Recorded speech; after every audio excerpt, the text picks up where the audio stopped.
নোয়াখালী সুপারমার্কেটে দুঃসাহসিক স্বর্ণ লুটের ঘটনার রহস্য উন্মোচন করেছে পুলিশ। আন্তজেলা সংঘবদ্ধ স্বর্ণচোর চক্রের লিডারসহ ৩ জনকে গ্রেফতার করা হয়েছে। কুমিল্লা ও চট্টগ্রামে অভিযান চালিয়ে উদ্ধার করা হয়েছে চোরাই স্বর্ণের একটি অংশ, প্রায় ১০ ভরি। আরও বিস্তারিত জানাতে এখন নোয়াখালী থেকে যোগ দিচ্ছেন আমাদের ব্যুরো চিফ প্রফেসর ড মোহাম্মদ আবু নাসের। রাত ১০:১০ থেকে ১০:৪৫, মাত্র ৩৫ মিনিটের ব্যবধানে নোয়াখালী সুপারমার্কেটের চতুর্থ তলার নিলয় জুয়েলার্সে ঘটে দুঃসাহসিক স্বর্ণ চুরির ঘটনা। শাটারের তালা কেটে দোকানে ঢুকে দুর্বৃত্তরা নিয়ে যায় প্রায় ১২৭ ভরি স্বর্ণালঙ্কার। এ ঘটনায় দোকানের পরিচালক মীর মোশারেফ হোসেন বাদী হয়ে সুধারাম মডেল থানায় মামলা দায়ের করেন। মামলা নং ০২, তারিখ ২ জানুয়ারি ২০২৬। আইন শৃঙ্খলা বাহিনী বিষয়টিকে সর্বোচ্চ গুরুত্ব দিয়ে তদন্ত শুরু করে।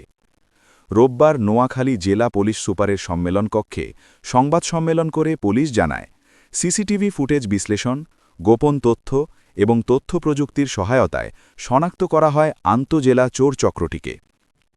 Police super T M. মোশাররফ হোসেনের দিকনির্দেশনায় এবং অতিরিক্ত পুলিশ সুপার মোহাম্মদ লিয়াকত আকবরের নেতৃত্বে গঠিত চৌকস দল অভিযান চালায় কুমিল্লায়।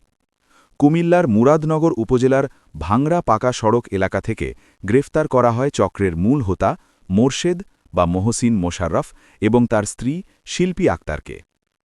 পরবর্তীতে আরেক অভিযানে চক্রের সক্রিয় সদস্য মোহাম্মদ আলাউদ্দিন ওরফে পিচ্চি আলাউদ্দিনকে তার নিজ ঘর থেকে আটক করা হয়। গ্রেফতারের পর তাঁদের দেওয়া তথ্যের ভিত্তিতে কুমিল্লা ও চট্টগ্রামের হাটহাজারীতে অভিযান চালিয়ে উদ্ধার করা হয় ৯ ভরি ৪ আনা ২ রতি ৭ পয়েন্ট স্বর্ণালঙ্কার। পুলিশ জানায়, প্রাথমিক তদন্তে ৩ অভিযুক্তই ঘটনার সঙ্গে সরাসরি সম্পৃক্ত বলে স্বীকার করেছে। মূল হোতা মোরশেদের বিরুদ্ধে আগের ৮টি এবং আলাউদ্দিনের বিরুদ্ধে রয়েছে অন্তত ৭টি মামলা।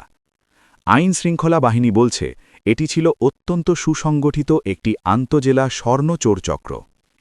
গ্রেফতারকৃতদের আদালতে সোপর্দ করা হয়েছে।